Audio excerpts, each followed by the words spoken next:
با مقصد اجرای دستور سپارش‌های پیشوای معظم ملت محترم امام‌الرحمن و نشاندادهای رئیس ولایت رجب‌آباد احمدزاده در عید سعید قربان یک چند نفر احتیاجمندان، بیماران و کهنسالان از جانب رئیس شهر خوجند فردوس شریفزاده عیادت کرده شد.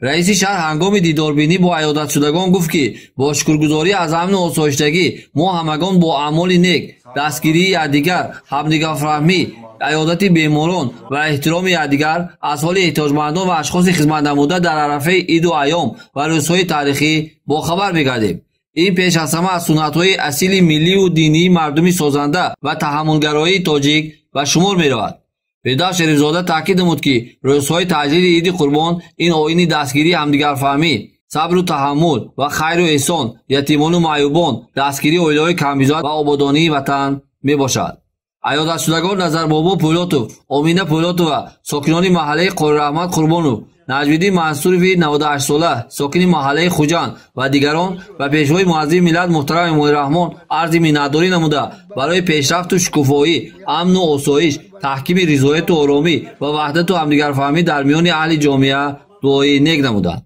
در روزهای تعجیل عید قربان رئیس شهر خوجند فردوس شریفزاده و معاون رئیس ولایت سوق انور یعقوبی از قسم نظامی 3501 وزارت کارهای داخلی جمهوری تاجیکستان در شهر خوجند بازدید نموده سربازان و افسران این قسم نظامی را عیادت کردند. ضمن تشریف رئیس شهر خوجند فردوس شریفزاده هیئت قسم نظامی را با عید قربان تهنیت گفته از جمله افزود که ما همگان شکر اعظام میکنیم که با شرافت سیاست رعیت پروانه پیشوای معظم ملت محترم امام‌الرحمن عید قربان و دیگر مراسم و جشن‌های ملی و دینی را در فضای استقلال و آزادی و امنیت و آرامی که بزرگترین دستاورد مردم ما میباشد تعجیل میکنیم.